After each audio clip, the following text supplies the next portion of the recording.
Kan banyak juga yang menilai bahwa gerakan hari ini tuh kontra revolusioner dan sebagainya kan. Nah, itu sangat disayangkan. Itu bagian dari menggembosi gerakan mahasiswa. Biarin aja. Ini ruang sangat demokratis kok. Ya. Apakah itu menjadi aspirasi semua mahasiswa yang bergerak? Iya, semua. Tapi jangan-jangan ini bukan digerakin. Tapi jangan sampai elit-elit hari ini memanfaatkan gerakan mahasiswa yang sudah terkonsolidasi, yang sudah termobilisasi, dengan tuntutan isu yang sama, mereka nunggangin itu untuk kepentingan politik mereka. Berani nggak misalkan dengan efisiensi anggaran Pak Prabowo dan Pak Gibran ini menggratiskan biaya UKT misal, atau SPP bagi perguruan-perguruan tinggi selama 2 semester.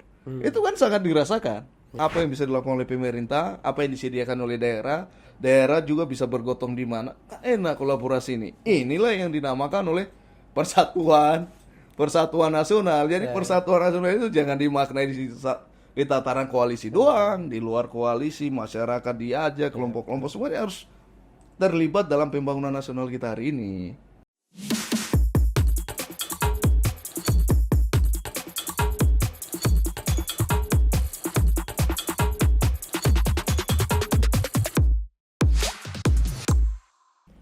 Halo kawan-kawan semua, kembali lagi di podcast LMND bersama saya Claudian Kanigiasare.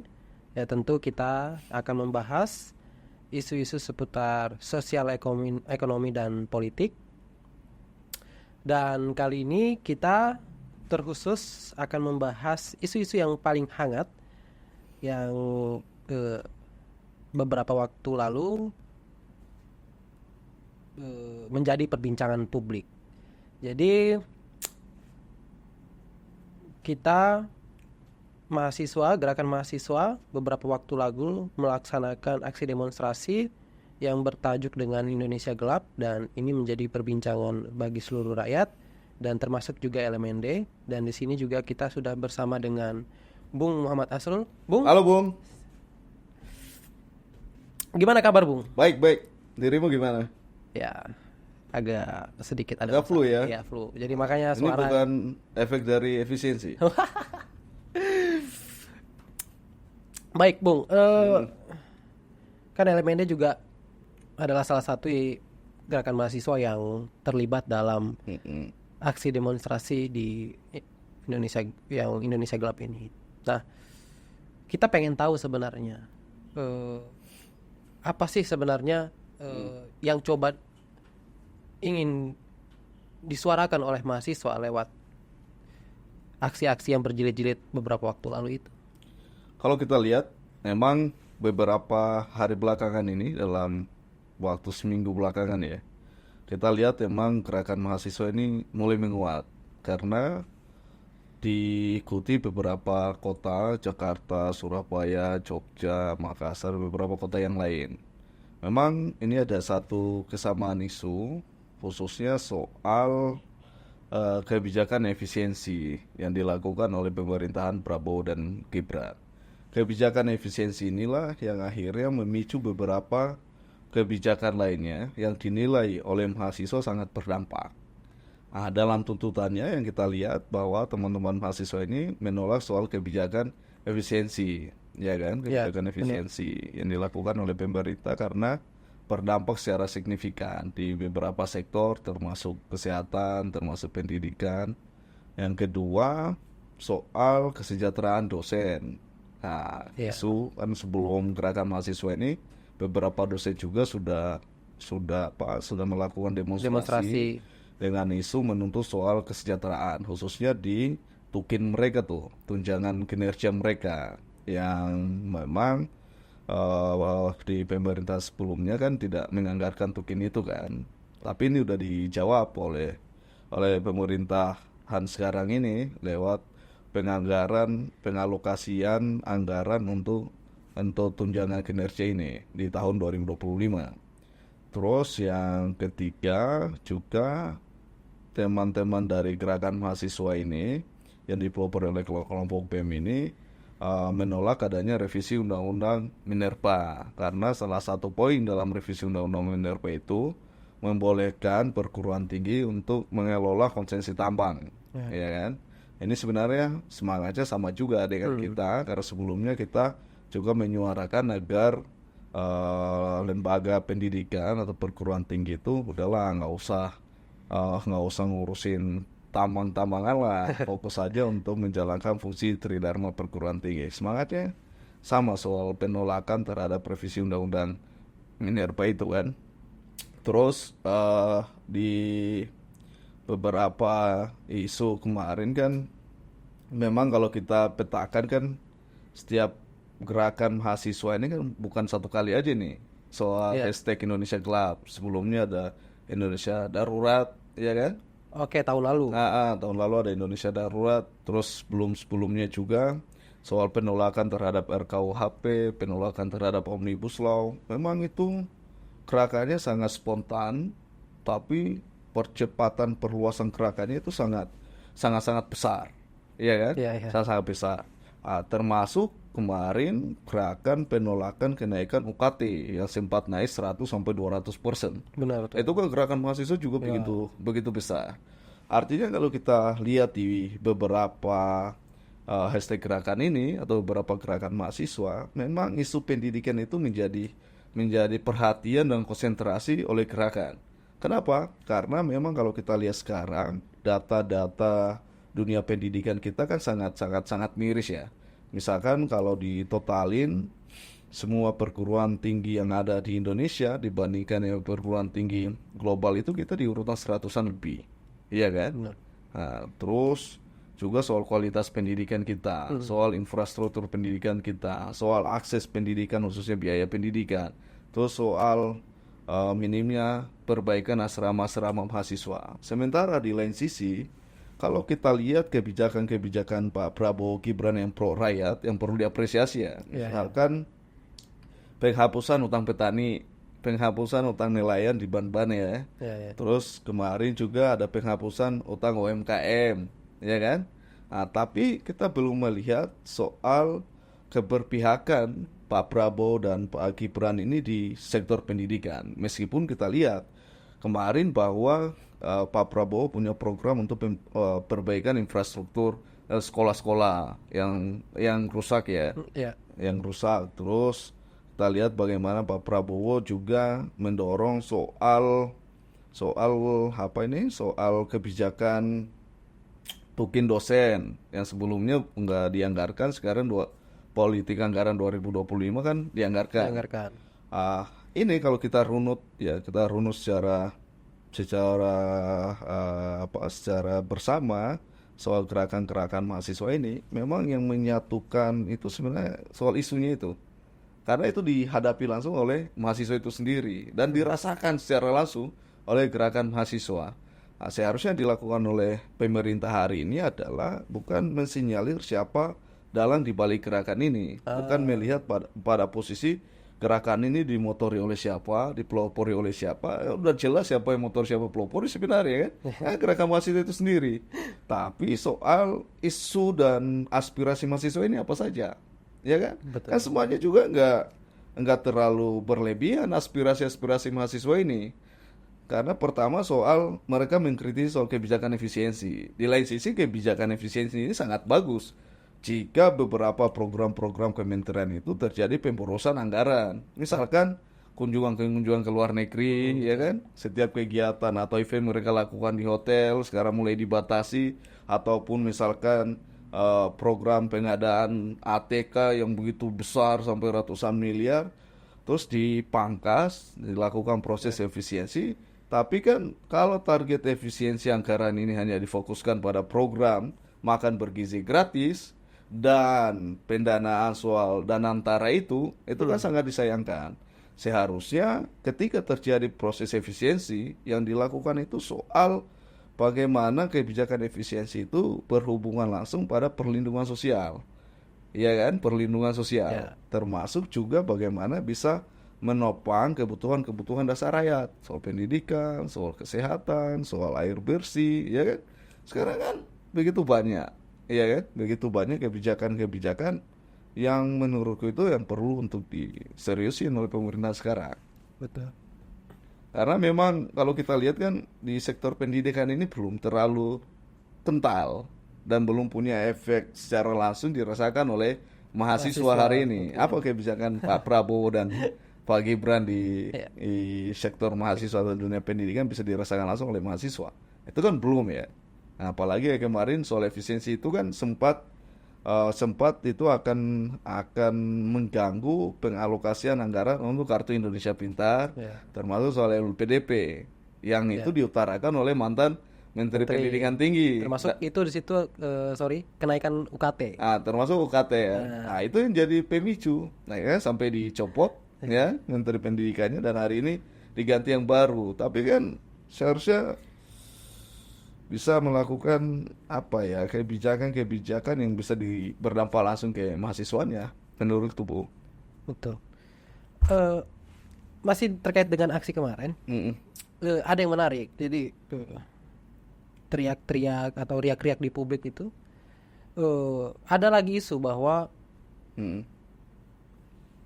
tadi aksi-aksi yang berjilid-jilid ini di berbagai daerah, termasuk apalagi Jakarta yang berkali-kali Jakarta, itu bukan atas dasar kemauan atau inisiasi dari mahasiswa, melainkan ada kelompok-kelompok di luar dari mahasiswa yang tidak ingin bergotong royong dalam pemerintahan Prabowo Gibran ke depan, sehingga dia melakukan pengkonsolidasian dan gerakan aksi ini. Nah, itu gimana kira-kira LMND? Karena LMND juga terlibat dan melihat. Kalau perspektif publik seperti itu, ini kan kalau kita tarik soal polarisasi elit sekarang ya, yang ketidakstabilan politik pasca gerakan yang dilakukan oleh gerakan mahasiswa ini. Tapi kan bisa kita sinyalir itu, kelompok-kelompok ini siapa ini? Yang oposisi sampai hari ini nggak ada satupun partai politik yang menyatakan sikap secara tegas oposisi sama kekuasaan Prabowo Pak Gibran kan? Emang ada sekarang? Belum ada kan? Belum ada. Walaupun misal di luar kan misalnya ada PDIP. PDIP juga ada belum bicara. PKS, misalnya. Ya kan? Ada Nasdem juga. Sepertinya belum juga. Ya semua mendukung pemerintah Prabowo Gibran, tapi pada posisi mereka koalisi ataupun oposisi, atau yang lebih gampangnya ini deh. Kemarin kan sempat dilontarkan koalisi permanen tuh. Iya kan? Ya. Nah, itu ada beberapa partai kan yang belum pada posisi setuju sama koalisi permanen dan masih dalam proses pertimbangan. Nasdem, Demokrat, PDIP, PKS, ya struktural partainya kan. Ya. Nah, itu belum pada posisi mereka mau gabung atau masuk dalam koalisi permanen itu. Kalau soal gerakan-gerakan ini sebenarnya kita tinggal petakin saja sebenarnya. Isu tuntutan mereka apa sih? Kan semuanya bicara di sektor pendidikan kan, sama soal kesejahteraan dosen itu. Apakah itu menjadi aspirasi semua mahasiswa yang bergerak? Iya. Semua, tapi jangan-jangan ini bukan digerakin, tapi jangan sampai elit-elit hari ini memanfaatkan gerakan mahasiswa yang sudah terkonsolidasi, yang sudah termobilisasi dengan tuntutan isu yang sama, mereka nunggangin itu untuk kepentingan politik mereka. Jadi memang ini sebenarnya terpisah antara kekuatan yang dirimu sinyalir tadi bahwa ada kelompok-kelompok yang menunggangi menggerakkan. Tapi nggak akan mungkin secepat itu. Ini gerakan spontan, ya kan? Ya. Nggak terkonsolidasi dengan begitu panjang, yang nggak ada yang memploporin. Kalau misalkan soal BMSI, BEMNUS, mereka konsolidasi karena memang isunya kena langsung sama dengan yang dihadapi oleh mahasiswa hari ini. Kena langsung yang dihadapi oleh mahasiswa hari ini. Yang gue sinyalir jangan-jangan, ya kan, kelompok-kelompok atau elit politik ini, ketika gerakan ini mulai menguat, terkonsolidasi dan termobilisir dengan baik, ada penyatuan isu di situ, mereka gunakan menunggangin ini untuk kepentingan politik. Dan itu secara publik menganggap bahwa ini bagian dari mereka yang mengkonsolidasikan, padahal bisa saja hal ini terpisah kan, bahwa gerakan mahasiswa hari ini kan kalau dilihat dari aspirasi tuntutannya sangat jelas. Mereka menginginkan bahwa kesejahteraan dosen, mereka menginginkan bahwa efisiensi anggaran itu bukan hanya untuk menopang makanan bergizi gratis MPG ataupun dialokasikan begitu besar ke dana antara untuk investasi, tetapi seharusnya bisa menjawab program-program perlindungan sosial itu, khususnya di sektor pendidikan yang bisa mereka rasakan dampaknya. Berani nggak misalkan dengan efisiensi anggaran Pak Prabowo dan Pak Gibran ini menggratiskan biaya UKT misal atau SPP bagi perguruan-perguruan tinggi selama 2 semester. Itu kan sangat dirasakan Ya, ya. oleh mahasiswa kan, iya nggak? Atau misalkan dengan efisiensi anggaran ini bisa meningkatkan kuota beasiswa, khususnya Kartu Indonesia Pintar dan apa itu LPDP misal, iya kan? Ya. Nah, itu bisa menurutku sangat bisa dirasakan langsung oleh mahasiswa. Atau misalkan efisiensi itu Pak Prabowo dan Pak Gibran mendorong perbaikan asrama-asrama mahasiswa. Karena selama ini nggak ada yang membicarakan soal perbaikan infrastruktur asrama mahasiswa itu. Ya, ya. Padahal itu bisa menjamin pengeluaran dari mahasiswa. Bayangkan sekarang, biaya tempat tinggal mahasiswa itu tiap tahun mengalami kenaikan terus ya, 15-20%. Ya. Padahal pemerintah bisa memanfaatkan tanah-tanah kosong ataupun asrama-asrama yang sudah ada untuk diperbaiki untuk bisa mengatasi tingginya biaya tempat tinggal bagi mahasiswa kan. Nah, itu yang perlu harus dipikirkan oleh pemerintah hari ini, meskipun soal perlindungan sosial ini kayak bansos apa semua itu masih tetap jalan, tapi kita pengen yang harus dilakukan itu apa kebijakan pemerintah Prabowo Gibran ini yang bisa dirasakan langsung oleh mahasiswa. Iya kan? Ya. Nah, itu yang belum ada sampai sekarang. Kalau kemarin menghapus utang petani, menghapus utang nelayan, menghapus utang UMKM, ya kan? Kita apresiasi itu sebagai kebijakan yang sangat pro terhadap rakyat karena membantu kelas menengah ke bawah kan. Di tengah-tengah daya beli masyarakat yang mulai menurun, terus perekonomian masyarakat yang stagnan. Tapi berani nggak Pak Prabowo dan Pak Gibran membuat kebijakan, misalkan ini kan dana efisiensi agak gede, iya kan? Dialokasikan untuk bisa menggratiskan, misalkan menggratiskan biaya pendidikan di perguruan tinggi selama 2 semester misal, iya kan? Alokasi anggarannya kan bisa diambil dari alokasi anggaran APBN yang 20% itu untuk sektor pendidikan kan. Atau misalkan bisa saja Kementerian Pusat sama Pemda lewat APBD bisa gotong royong itu untuk membayar entah biaya SPP atau biaya UKT itu. Intinya yang harus dilakukan adalah isunya itu sama sebenarnya gerakan ini. Mau di Jakarta, mau di Surabaya, mau di Jogja, di Makassar, di mana Jawa Barat, Bandung, isunya sama. Dan itu udah mulai udah mulai diterima dan udah mulai dibuat kebijakannya kan oleh pemerintahan Prabowo dan Pak Gibran. Misalkan soal tukin udah dibahas, udah dianggarkan, dan ini juga menjadi janji dari menteri baru yang baru dilantik kemarin ini, Menteri Pendidikan Tinggi, Sains dan Teknologi. Terus persoalan Danantara ini masih jadi polemik. Sekarang kan banyak yang bertanya efisiensi anggaran yang gede yang sampai 300-an itu triliun, 100-nya dialokasikan untuk MBG, sisanya untuk Danantara untuk investasi, itu kan nggak berdampak bagi mahasiswa, bagi rakyat. Seharusnya kan dikuatin untuk perlindungan sosial kan, penguatan yang berhubungan dengan hak-hak dasar rakyat, itu yang harus dilakukan. Tapi kalau kita terus menerus melihat bahwa dalangnya aktornya siapa, ya kan, dari gerakan ini, itu akan membuang energi menurutku. Yang harus dilakukan adalah ya pemerintah harus melihat ini sebagai bagian dari aspirasi dari mahasiswa, iya kan, harus dilihat sebagai bagian dari aspirasi mahasiswa. Karena kalau ini nggak dijawab dalam bentuk kebijakan, apalagi kan banyak juga yang menilai bahwa gerakan hari ini tuh kontra revolusioner dan sebagainya kan. Nah, itu sangat disayangkan. Itu bagian dari menggembosi gerakan mahasiswa. Biarin aja. Ini ruang sangat demokratis kok. Iya kan? Undang-undang menjamin kok bahwa teman-teman mahasiswa ini untuk menyampaikan atau menyalurkan aspirasi mereka kan. Ya, isunya masih seharusnya itu pemetaan isunya. Kalau isunya udah didapat, negara harus mengintervensi kebijakan lah. Membuat kebijakan apa yang bisa menyelesaikan aspirasi mahasiswa. Dan ini nggak boleh dilihat hanya sekejap oleh kekuasaan hari ini, hanya dilihat hanya sebatas riak-riak biasa, nggak bisa.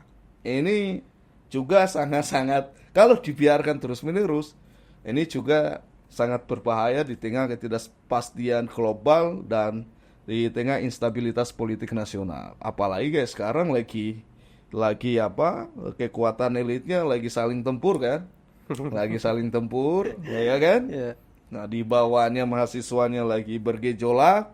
Nah, ini harus bisa diantisipasi semaksimal mungkin dengan cara-cara elegan, dengan cara-cara bisa menjawab tuntutan itu dalam bentuk kebijakan yang bisa menerima aspirasi-aspirasi dari mahasiswa. Iya kan?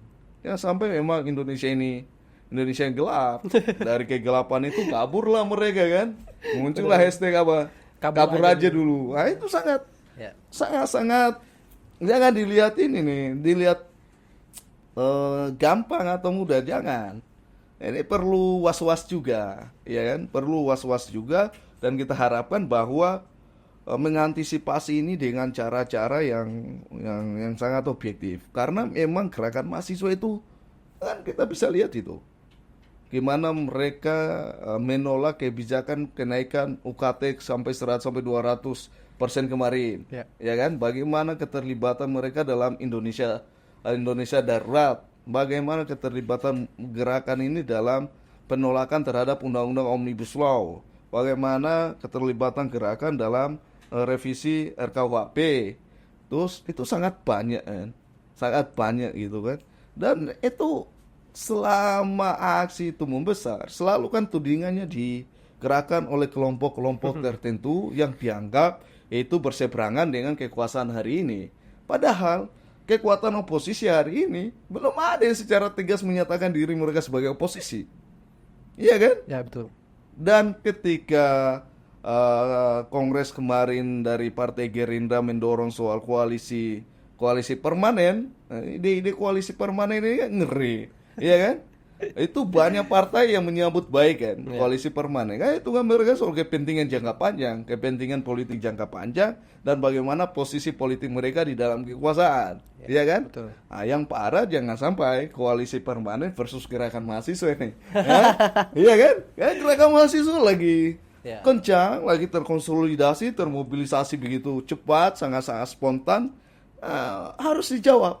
Negara harus menjawab apa yang menjadi aspirasi dari gerakan mahasiswa ini. Kalau Tukin udah dijawab dengan pengalokasian anggaran di tahun 2025, udah disampaikan juga soal beasiswa KIP, terus LPDP udah dijawab oleh Menteri Keuangan.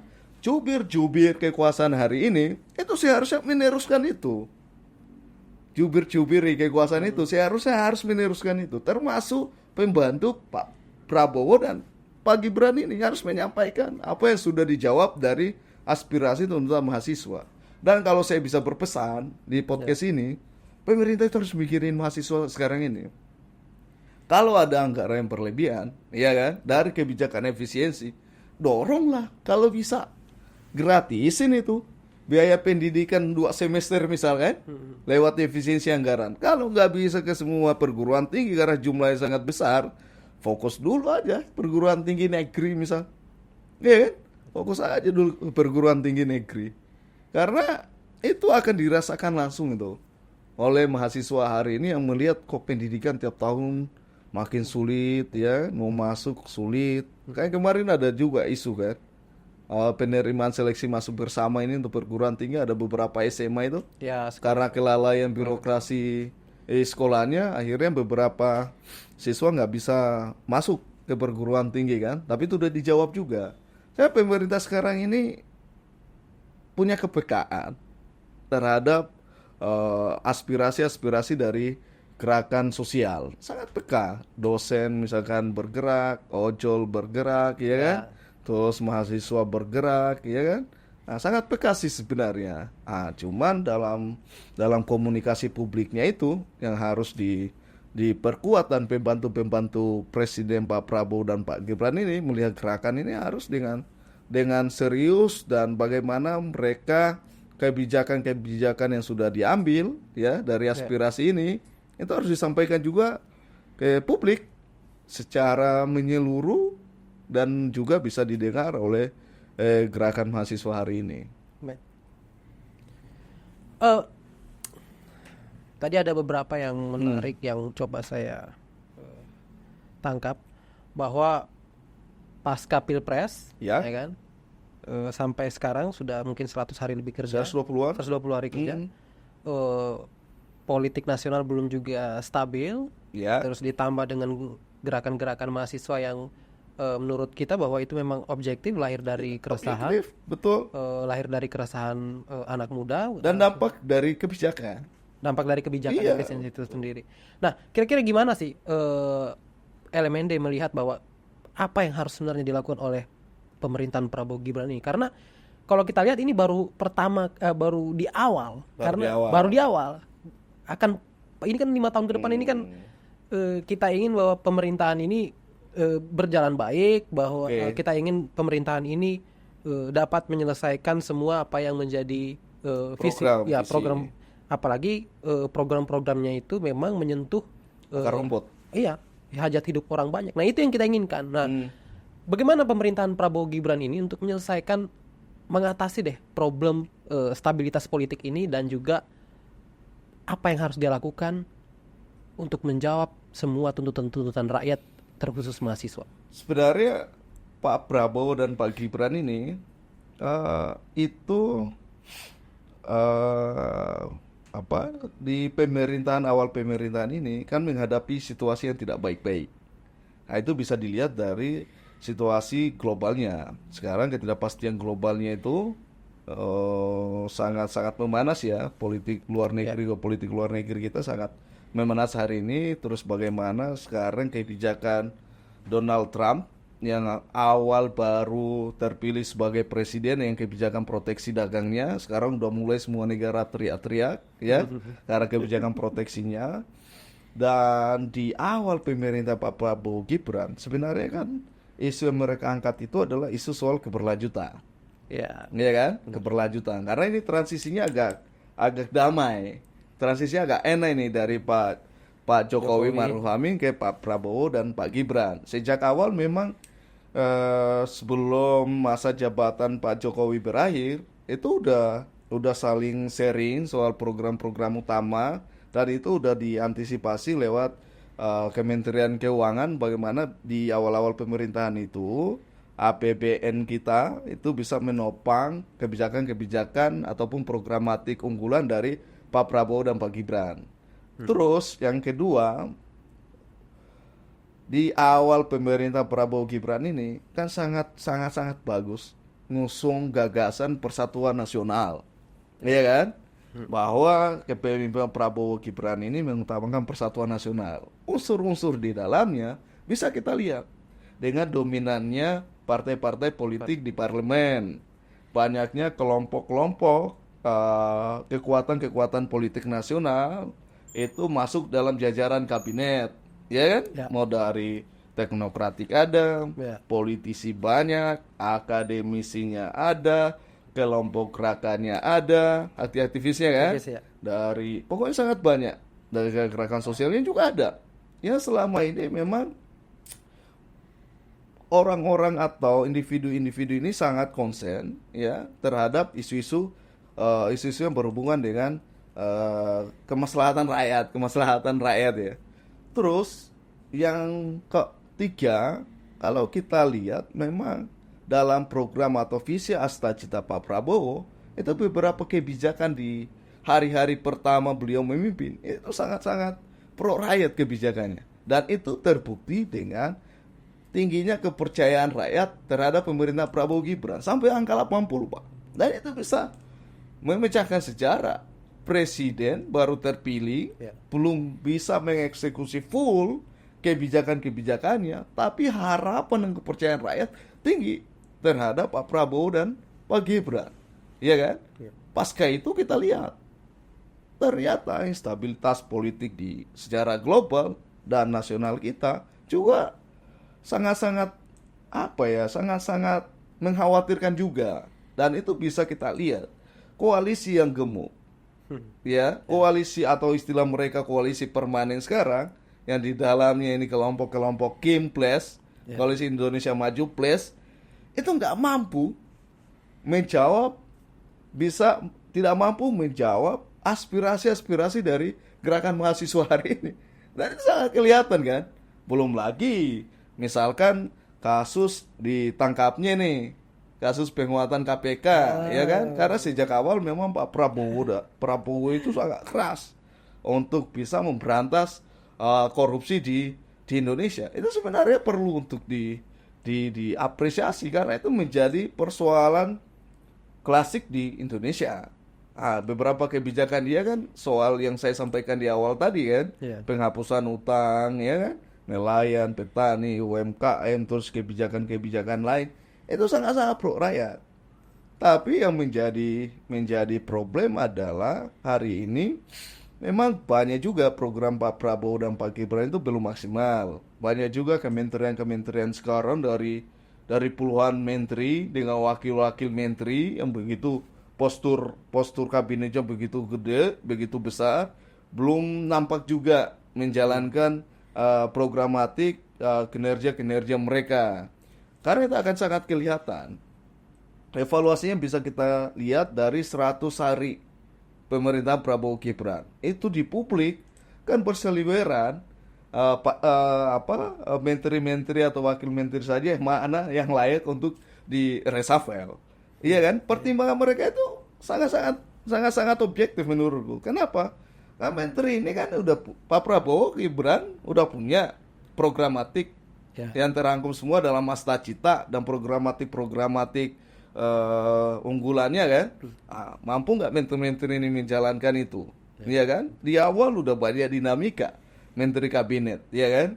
Ada yang coba minta anggaran gede, ada yang coba mengeluarkan surat manggil kepala desa, ya sangat banyak, iya kan?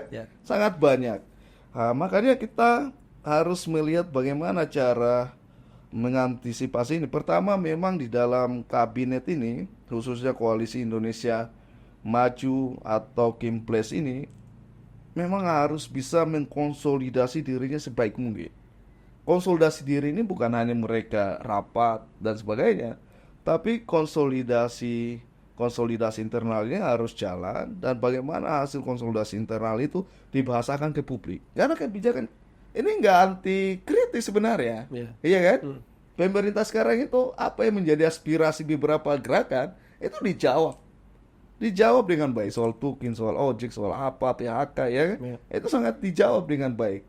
Paling yang harus dilakukan adalah mulai melakukan pemetaan, dan pembantu presiden dan wakil presiden ini itu harus menjadi juru bicara yang sesuai dengan ekspektasi presiden dan wakil presiden. Kadang kan banyak juga yang offside, ya, terlalu mengeksplor sendiri, akhirnya jadi blunder. Banyak. Itu bisa kelihatan dari bahkan menjadi pemicu gerakan hari ini, dan itu memang dampak dari kebijakan sih sebenarnya, dampak dari kebijakan efisiensi. Selain soal konsolidasi, soal bagaimana mereka mengatur komunikasi publiknya, juga harus kita melihat bahwa semangat Pak Prabowo dan Pak Gibran sejak awal mengusung platform Persatuan Nasional itu harus terus digalakkan, harus terus dikonsolidasikan. Karena instabilitas politik hari ini juga akan berdampak dari keretakan ataupun gesekan dari elit-elit politik nasional. Iya kan? Karena elitnya cukup jelas, pertarungan elitnya cukup jelas, pertarungan kekuatan kapitalnya cukup jelas. Ini harus bisa dimanajerial sebaik mungkin untuk bisa dikonsolidasikan demi stabilitas nasional. Kalau ini nggak bisa, harus hati-hati juga. Harus hati-hati. Karena apa? Ya, kita banyak belajar soal gerakan, gimana kondisi-kondisi objektif, ya, atau kondisi-kondisi realnya seperti apa, ya, soal retakan-retakan elitnya seperti apa, retakan-retakan kapital seperti apa, bagaimana posisi gerakan akar rumput seperti apa, terus bagaimana kebijakan-kebijakan pemerintahan sekarang seperti apa, terus bagaimana situasi globalnya. Kalau semua itu ketemu, harus waspada. Harus waspada. Ini jangan dianggap dianggap remeh gerakan hari ini. Jangan sekali-kali dianggap remeh. Pak Prabowo itu tegas ya soal pemberantasan korupsi dan beberapa kebijakan-kebijakan pro rakyat, dan pembisik-pembisik dia, pembantu-pembantu dia semaksimal mungkin ya melaksanakan apa yang menjadi program mereka yang ada dalam Asta Cita itu harus digenjot, harus dilakukan, harus semaksimal mungkin. Karena apa? Konsekuensi dari kabinet yang gemuk, ya kan? Ketika kabinetnya gemuk, banyak wakil menteri, ya kan? Di dalam kabinet, ekspektasi rakyat publik apa? Ekspektasinya kan pengen, ya ini pelayanan terhadap rakyat akan jauh lebih maksimal, ya kan? Ya. Perlindungan terhadap rakyat akan jauh lebih maksimal. Itu ekspektasi publik pasti. Dan udah menjadi tanggung jawab bagi pembantu-pembantu Pak Prabowo di kementerian ini, Ya. di badan dan sebagainya, untuk bisa menjawab keresahan-keresahan rakyat. Untuk bisa menjawab keresahan-keresahan rakyat. Kalau mereka nggak sanggup, agak susah. Komunikasi publiknya harus jauh lebih diperhatikan, dan bagaimana mereka mengantisipasi gerakan-gerakan yang dipicu karena bukan karena soal digerakin, yang dipicu karena keresahan-keresahan, dan itu linear dengan kebijakan-kebijakan yang diambil oleh pemerintah, khususnya misalnya soal Indonesia gelap, iya kan? Ya. Hashtag Indonesia gelap atau hashtag kabur aja dulu.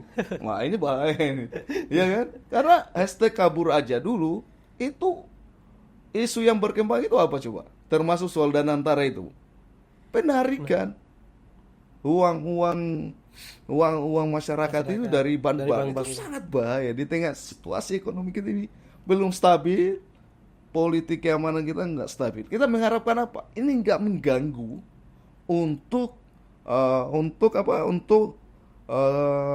untuk pembangunan Indonesia ke depan. Karena visinya kan menatap Indonesia Emas 2045 kan? Menatap Indonesia Emas 2045. Kalau ini terus seperti ini agak berat. Ini agak berat. Jadi di tataran elitnya harus memang terus dikonsolidasikan, ya kan? Terus apa yang dikehendaki oleh elit-elit ini semaksimal mungkin itu disandarkan. Disandarkan bukan pada kepentingan perseorangan, bukan pada kepentingan kelompok, tapi semuanya harus disandarkan pada kepentingan rakyat dan kepentingan bangsa ke depan. Supaya ada titik temunya. Supaya nafas persatuan nasional itu tidak hanya sebatas slogan atau hanya di dalam koalisi Kemplesnya atau hanya di dalam kabinet. Iya kan? Kabinetnya kan udah selesai nih. Bagi-baginya udah selesai kan? Ya. Nah, sekarang ini yang belum masuk seperti apa, yang di luar seperti apa, terus bagaimana bisa menjawab aspirasi-aspirasi mahasiswa. Kalau itu dilakukan, mulai dipetakan dan dijawab dalam bentuk kebijakan, menurutku ya situasi akan bisa kembali stabil. Karena kalau soal politik luar negeri kan kita lihat safari Pak Prabowo, terus di mana pertemuan-pertemuan internasional beliau menyuarakan aspirasi, itu aspirasi beliau di luar negeri itu kan itu senafas ya, satu tarikan nafas lah dengan aspirasi-aspirasi dalam negeri. Nah, cuman ini dalam negerinya harus perlu diantisipasi dengan baik. Menurut gue itu sih. Baik. Oke, tadi itu adalah seputar dengan bincang-bincang kita. Memang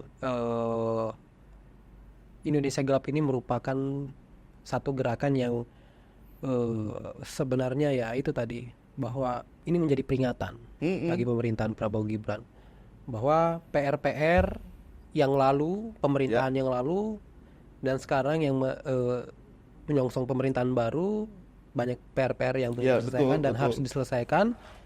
Terus kemudian juga instabilitas politik tadi, memang ini menjadi tantangan berat bagi Pak Prabowo Gibran. Jadi bukan hanya tadi disampaikan bahwa bukan hanya di dalam yang perlu diperhatikan, tapi Di luar kelompok-kelompok yang di luar ini juga perlu untuk digandeng. juga. Karena sampai sekarang kan belum jelas yang oposisi ini siapa hari ini ya. Kelompok oposisi ini siapa? Jangan sampai ngintip di dalam gak ada ruang. Luarnya juga seperti apa kan? Nah, kita lihat apalagi kayak sekarang ini ya. Soal kasus korupsi di mana-mana ya. Dan Pak Prabowo tegas ingin mendorong soal pemberantasan korupsi. Kita lihat seperti apa. Baik, tadi setelah Mm-mm. kita bincang-bincang soal gerakan mahasiswa, soal instabilitas politik. Nah, justru Mm-mm. ada hal lain yang dilakukan oleh pemerintah saat ini. Oke. Jadi pasca pelantikan kepala-kepala daerah kemarin, justru pemerintahan Prabowo Gibran ini melaksanakan retreat yang sebenarnya kalau kita lihat, Mm-mm. kita ini kan sedang melaksanakan efisiensi anggaran, Oke. ya kan? Melaksanakan efisiensi anggaran, tapi mengapa kemudian melakukan satu kegiatan yang sebenarnya kita tidak tahu apa dampaknya terhadap pemerintahan ke depan. Oke. Nah, makanya selain itu juga retreat ini juga memang tidak menjawab keresahan-keresahan gerakan-gerakan mahasiswa ini. Makanya gimana pandangan LMND terkait dengan Pak Prabowo ini yang melaksanakan retreat untuk kepala daerah yang baru ini? Ini harus apa ya, disikapi secara objektif sih sebenarnya. Wacana hari ini kan, wacana yang berkembang di publik ini kan ada dua wacana. Soal orang setuju aja retreat ini dilaksanakan di Magelang gitu kan, karena retreat ini juga akan membantu kinerja dari kepala daerah yang terpilih ini ataupun menyamakan perspektif ya. Karena ini kan pasti akan saling berkoordinasi lah antara pemerintahan pusat dengan daerah-daerah kan dalam menjamin program Asta Cita Pak Prabowo dan Pak Gibran. Meskipun mereka memang tanggung jawab mereka kan sama-sama lah, pemerintah pusat daerah ini kan sama-sama bertanggung jawab terhadap rakyat. Di lain sisi, sesuai dengan surat edaran misalkan dari partai PDIP yang melarang menunda sementara dulu perjalanan retreat mereka di Magelang. Alasannya, pertimbangannya juga pertimbangan selain dampak politik ya, dampak politik yang kemarin itu juga efek dari mereka menolak. Ini di lain sisi pemerintah melakukan efisiensi, tapi di sisi lain melaksanakan kegiatan yang dalam kacamata mereka itu anggarannya menelan anggaran yang cukup besar juga, sekitaran 13 miliar yang dikonfirmasi ya. Anggaran cukup besar sebesar 13 miliar. Ini kan sebenarnya yang dianggap sebagai kebijakan yang kontraproduktif. Di lain sisi lu efisiensi, tapi di sisi lain juga buat kegiatan buang anggaran kan. Kita mungkin melihat soal retreat kabinet ini semendesak urgent apa sih retreat kabinet ini kan, dan sepenting apa retreat kabinet ini. Kalau kayak kemarin retreat kepala daerah, kalau kayak kemarin di awal pelantikan menteri-menteri terus diajak oleh Pak Prabowo dan Pak Gibran retreat juga di Magelang, menurutku itu sangat positif untuk menyamakan perspektif ya, menyamakan perspektif antara pemerintah yang terpilih Prabowo dan Gibran beserta dengan pembantu-pembantunya. Terus bagaimana mereka melihat kebijakan-kebijakan publik, kebijakan fiskal, kebijakan pemerintahan ke depan, terus sejauh mana peran mereka untuk mendorong program-program unggulan dari Prabowo Gibran. Itu memang harus dalam satu frame, harus dalam satu mindset, harus dalam satu kesadaran kerja yang sama. Kalau enggak, agak susah nanti. Dan itu sebenarnya dampaknya juga sangat kelihatan. Mana menteri-menteri yang cepat beradaptasi, mana menteri-menteri yang punya perspektif mindset yang sama untuk menopang kinerja Prabowo dan Pak Gibran, terus mana menteri-menteri yang sangat lambat. Kan itu dari puluhan menteri itu sangat kelihatan tuh. Menteri-menteri yang sangat adaptif, yang sangat cepat, yang bergerak cepat ya kan, untuk bisa menjalankan apa yang menjadi tupoksi di kementerian dia yang berhubungan dengan program Asta Cita Prabowo Gibran. Kalau soal retreat kepala daerah, memang sebenarnya di undang-undang itu nggak ada juga yang mengharuskan ya kepala daerah ini untuk melakukan retreat kepala daerah. Tapi kan ini harus dilihat dalam semangat bagaimana perspektif pembangunan itu ya, perspektif pembangunan antara pemerintah pusat dan daerah itu bisa sejalan. Itu sebenarnya oke-oke saja sih sebenarnya, nggak jadi masalah.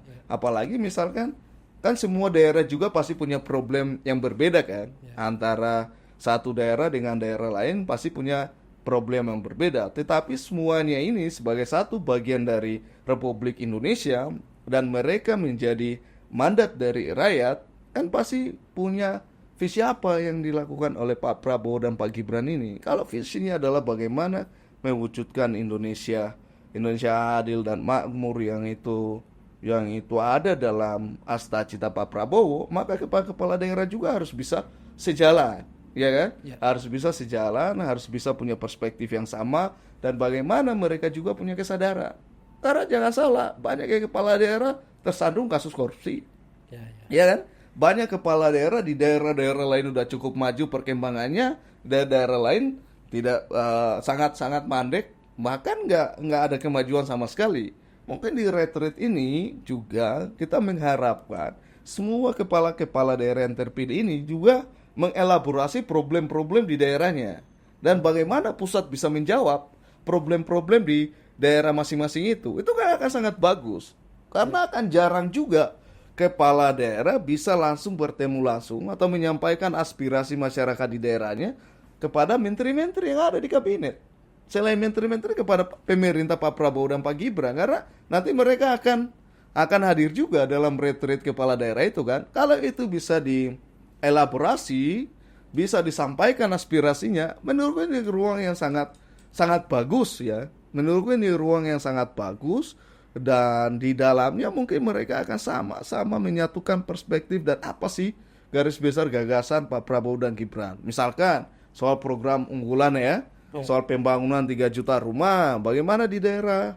Misalkan soal pembangunan 3 juta rumah, bagaimana bisa mensubsidi tempat tinggal bagi rakyatnya yang tidak sama sekali tidak memiliki akses tempat tinggal.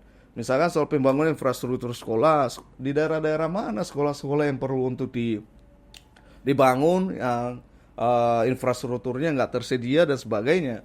Terus soal program makan bergizi gratis, karena semua daerah ini akan berbeda penanganan soal program makan bergizi gratis. Nggak bisa samakan antara daerah Jawa dengan daerah Timur, dengan daerah yang di tengah sana. Nggak bisa. Karena setiap sekolah itu pasti punya problem yang sama kan. Apalagi ya kemarin udah mulai muncul isu karena keterbatasan anggaran. Sebelum kebijakan efisiensi, pemerintah pusat dan daerah ini akan bergotong royong untuk menganggarkan program makan bergizi gratis. Itu kan harus dibicarakan karena semuanya demi kepentingan rakyat kan, demi masa depan anak-anak Indonesia yang hari ini problem soal stunting itu masih sangat banyak ya kan. Banyak ibu hamil yang meninggal ketika melahirkan. Ya banyak persoalan-persoalan mendasar itulah yang harus dijawab oleh pemerintah. Tapi di sisi lain, misalkan karena efek dari situasi politik, akhirnya misalkan PDIP melarang kepala daerahnya mereka ikut di retreat kabinet di Magelang sebagai partai politik ya, dan itu menjadi hak demokratis dari PDIP. Juga kita harus menghormati itu. Karena kalau ini dibenturkan terus-menerus agak susah, Bu. Ini dibenturkan terus-menerus, ya kan? Mungkin mereka dalam posisi hari ini bukan hanya bukan di posisi bargaining atau sebagainya, tapi merasa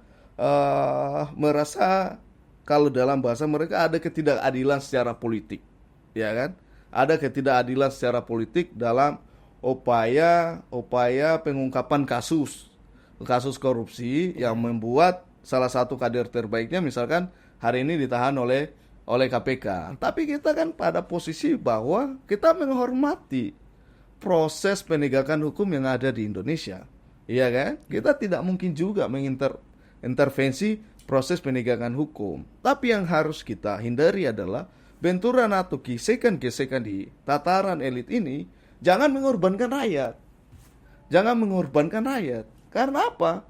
Bayangin kepala daerah yang tidak ikut dalam retreat, pasti kan perspektifnya akan berbeda tuh dengan kayak kepala daerah yang ikut dalam retreat di kabinet, ya kan? Karena pasti akan dijabarin program kementerian A, B, C, D, E seperti apa, terus bagaimana program besar atau unggulan dari Pak Prabowo Gibran, terus apa-apa yang harus dilakukan secara teknis di lapangan, terus bagaimana situasi di daerah-daerah, para kepala daerah ini pasti akan menyampaikan itu.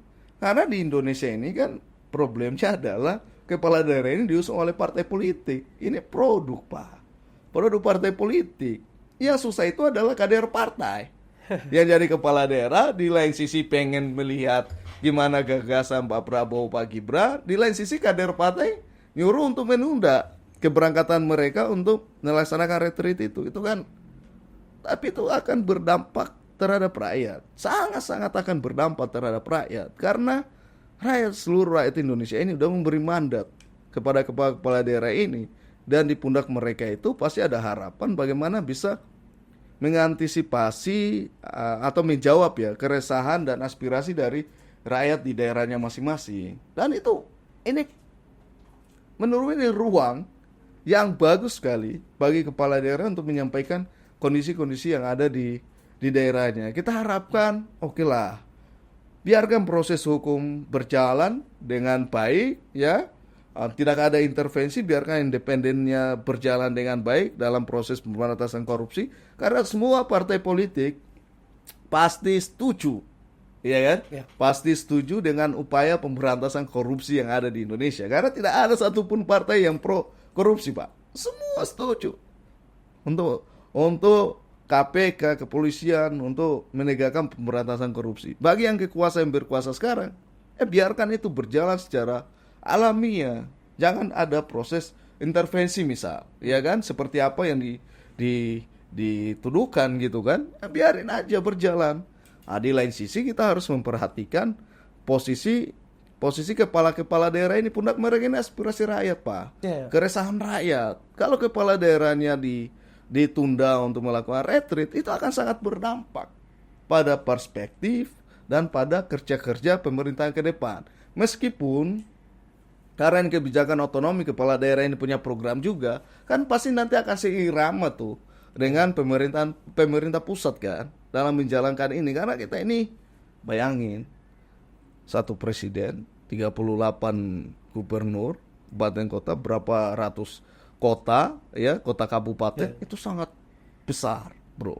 Dan itu butuh satu kesadaran bersama untuk bagaimana menopang kinerja dari pemerintah pusat sampai ke daerah-daerah. Saya itu mengharapkan retreat ini bukan hanya menerima materi dari pemerintah pusat, tapi bagaimana mengelaborasi persoalan-persoalan di daerah, sehingga bisa dijawab juga oleh pusat. Apa yang dilakukan oleh pusat? Misalkan di salah satu daerah, di daerah saya itu infrastruktur jalannya sangat rusak. Di sana ada pariwisatanya tapi nggak dikelola, budayanya bagus. Ya udah, Kementerian Pariwisata, Kementerian PU bisa menjawab itu kan? Iya kan? Di sana banyak infrastruktur sekolah saya yang rusak sampai sekarang belum ada. Justru itu akan menjadi mata batin dari pemerintah pusat, kementerian itu untuk melihat itu, kenyataan itu. Dan itu kalau itu terjadi, ya, pemerintah daerah dan pemerintah pusat saling mengelaborasi antara satu sama lain, kupikir itu akan menjadi momentum yang terbaik ini untuk retreat ini. Kalau persoalan anggaran, ya kupikir pasti akan diperhatikan lah. Nggak mungkin akan dijalankan itu tanpa adanya anggaran, ya kan? Dan itu sangat berdampak terhadap rakyat. Kalau karena proses kekecewaan politik, ya, menganggap bahwa ketidakadilan dalam proses penanganan kasus, ya itu fine juga sih, nggak jadi soal kan? Karena mereka juga punya keputusan di internal. Cuma harapan saya ini jangan terus diperuncing persoalan ini, jangan terus digesek, saling bergesekan antara yang pro retreat sama yang tidak pro retreat, antara gerakan Indonesia Gelap. Jangan. Ini akan sangat-sangat menciptakan ketidakstabilan di politik nasional kita. Kita mengharapkan ini ada aspirasi Indonesia Gelap. Apa aspirasi tuntutannya? Dijawab dong oleh pemerintah lewat kebijakan-kebijakan itu. Kalau ada, oke. Ada anggaran dan sebagainya, jawab tuntutan rakyat itu kan. Mahasiswa. Kalau ada itu misalkan di lain sisi ada kekuatan politik yang nggak bawa penanganan kasus nggak adil, ya disampaikan. Dan itu udah supaya clear persoalannya, nggak kemana-mana, dan yang kita harapkan stabilitas nasional kita cukup aman. Oke. Menarik tadi soal elaborasi ya antara ini menjadi momentum ya, elaborasi antara pemerintah pusat dengan pemerintah daerah. Apalagi anggaran kan sudah diefisiensi nih, ada pemotongan anggaran. Betul. Jadi anggaran yang sebelumnya, yang biasanya misalnya pemerintahan PU, misalnya 100 triliun dan sekarang hanya sekitar 20-an Iya, triliun. kementerian yang paling besar Ya, dipotong kan, mengalami efisiensi. 20-an triliun. Nah, ini bisa menjadi ruang bagi kementerian-kementerian terkait yang terkena efisiensi untuk bisa menyampaikan kira-kira dalam anggaran segini, kira-kira apa saja yang perlu dibangun. Betul. Yang perlu disupport oleh pemerintah pusat ke daerah kan. Itu sangat bagus. Makanya harus elaborasi itu harus penting. Jangan juga di retreat ini hanya pada posisi kebijakan-kebijakan di pemerintah pusatnya, tapi di daerahnya juga harus dilihat dong. Kondisi-kondisi real objektif di daerah itu apa saja. Karena ini kan soal efisiensi anggaran kan. Supaya anggarannya enggak sia-sia kan. Enggak sia-sia. Jadi bisa dipetakan secara objektif itu kondisi di daerahnya. Misalnya daerah A butuh apa, terus dengan efisiensi anggaran ini supporting ada pemerintah pusat apa, itu sangat bagus menurutku. Elaborasi ini sangat dibutuhkan dan kedepannya kalau ditarik kan akan sangat berdampak terhadap kehidupan rakyat. Benar. Apalagi kalau kita sebagai organisasi mahasiswa kan, kita pengen misalnya, apalagi kemarin episode sebelumnya kita bicara soal pendidikan, kan bagaimana kemudian beberapa titik-titik wilayah-wilayah di Indonesia ini yang sebenarnya apalagi Indonesia Timur yang secara pendidikan itu aksesnya itu sangat kurang. Jadi memang ada wilayah-wilayah yang desa-desa yang sangat jauh jaraknya dari sekolah sehingga anak-anak sulit untuk bisa mengakses pendidikan. Dengan efisiensi ini makanya perlu untuk tadi itu sangat diperlukan. Dan ini juga menjadi ruang bagi menteri-menteri kabinet, pembantu Presiden Prabowo dan Gibran itu mendengar aspirasi dari kepala daerah ini kan. Karena kepala daerah A, B, C, dan D itu pasti persoalannya beda-beda Pak. Iya kan? Oke, semua bicara soal pendidikan, tapi satu bicara infrastruktur SD-nya nggak ada misalnya kan. Satu di sana belum ada jaringan di sekolah-sekolah misal. Oh, di sana di sekolahnya misalkan buku-buku yang mendukung untuk pembelajaran sangat kurang. Di sana misalnya sekolahnya tenaga pengajarnya sangat kurang. Itu kan enak sekali Bu. Dan ini akan menjadi momentum yang berharga antara pemerintah pusat dan pemerintah daerah. Dan kita harapkan pemerintah pusat itu datang bukan hanya untuk bawa materi ya. Iya kan? Tapi juga mengelaborasi dukungan apa yang kita mau berikan kepada daerah-daerah ini. Karena realnya itu di situ. Dan kita harapkan kepala-kepala daerah yang berangkat ini juga punya pemahaman dan pengetahuan yang detail terhadap kondisi daerahnya. Sehingga enak. Jadi nggak ada pemborosan anggaran kan. Misalkan taruhlah saya butuh perbaikan infrastruktur sekolah SD 5 misal. Udah Menteri Desdasmen masuk. Kementerian Desdasmen Pendidikan Dasar itu kan. Ada hubungan sekolah dasar kan. Udah bisa langsung eksekusi. Kalau semuanya dijamak agak susah Bu. Di tengah-tengah efisiensi ini mau tidak mau itu harus diprioritaskan. Misalkan Pak Prabowo programnya kan MBG, kan bergizi gratis, itu harus prioritas. Pembangunan infrastruktur sekolah prioritas. Pembangunan 3 juta rumah harus jadi prioritas. Dukungan swasembada pangan itu harus jadi prioritas. Itu tinggal didukung. Apa yang bisa dilakukan oleh pemerintah, apa yang disediakan oleh daerah. Daerah juga bisa bergotong di mana. Enak kolaborasi ini. Inilah yang dinamakan oleh persatuan nasional. Jadi persatuan nasional itu jangan dimaknai di tataran koalisi doang. Di luar koalisi, masyarakat diajak, kelompok-kelompok semuanya harus terlibat dalam pembangunan nasional kita hari ini. Kayak kepala daerah ini sangat strategis Bung posisinya. Betul. Jadi kita udah begitu panjang ya bicara dari gerakan mahasiswa soal Indonesia gelap, kemudian bicara soal instabilitas politik, sampai kemudian kita bahas juga soal retreat yang dilakukan ini. Jadi sebenarnya apa kira-kira pesan yang coba untuk disampaikan elemen terkait dengan situasi politik hari ini dan juga situasi kenegaraan? Yang harus dilakukan oleh pemerintah sebenarnya adalah bagaimana pemerintah itu bisa memetakan persoalan itu, khususnya di kelompok gerakan ya. Ya. Aspirasi-aspirasi yang disampaikan oleh kelompok gerakan mahasiswa itu harus dijawab dalam bentuk kebijakan. Nah, dan kita berharap bahwa ada kebijakan tertentu yang berhubungan yang bisa dirasakan langsung oleh mahasiswa. Misalkan yang kita sodorkan, bagaimana negara mengalokasikan dari kebijakan efisiensi itu untuk misalkan menggratiskan biaya SPP selama 2 semester, ya kan?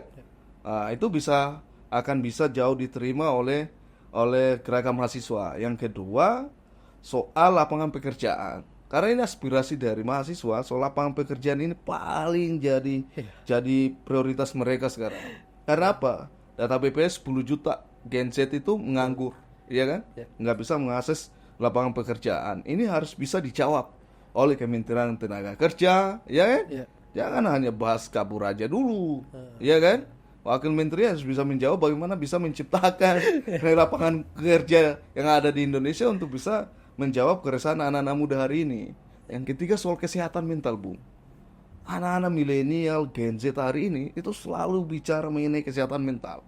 Ini harus bisa dijawab juga oleh pemerintah hari ini. Kayak kemarin ada kebijakan yang bagus soal cek kesehatan kan, di puskesmas ini sangat bagus. Ini harus didorong dan bisa disukseskan. Tapi di lain sisi soal kesehatan mental ini itu juga perlu untuk dijawab oleh pemerintahan hari ini. Untuk di tataran elitnya, menurutku platform Persatuan Nasional ini harus lebih diperluas lagi. Jangan hanya sebatas pada koalisi permanen atau koalisi Indonesia Maju Plus ini. Tapi kelompok-kelompok di luar itu harus juga diajak untuk bisa berkontribusi terhadap bangsa dan negara. Entah pikiran-pikiran mereka, entah masukan-masukan mereka, entah resource SDM mereka yang mereka punya, itu bisa untuk diakomodir dalam ruang-ruang kekuasaan. Karena kalau seperti ini kan ketidakstabilan politik seperti ini kan nggak diharapkan oleh semua orang. Ini nggak diharapkan oleh semua orang. Kita mengharapkan ini bisa untuk diajak, termasuk pertentangan atau keretakan gesekan-gesekan di elit ini jangan terus-menerus dipertajam ataupun diperruncing. Ayolah semua bergotong royong untuk kemajuan bangsa. Ayolah semua harus melihat Indonesia yang jauh lebih maju ke depan, supaya nggak ada keretakan-keretakan yang berakibat fatal ke depannya kan. Kita mengharapkan ini, ayo semua bergerak, bergotong royong untuk bisa memajukan Indonesia, menatap Indonesia emas. Semua harus berbuat. Ya, semua harus berbuat untuk bangsa dan negara ini, semua harus berbuat untuk rakyat. Dan kita lihat kebijakan program Pak Prabowo dan Pak Gibran ini juga udah ini kita nggak bisa menilai bahwa ini sangat otoriter, kebijakan tidak berpihak. Banyak kebijakan-kebijakan berpihak kepada rakyat. Nah, makanya butuh juga dukungan, butuh juga topangan, atau juga butuh kritikan dari gerakan-gerakan yang ada hari ini. Nggak boleh anti kritik, justru kita harus menerima kritikan itu bagian dari proses pembangunan bangsa ke depan, ya kan?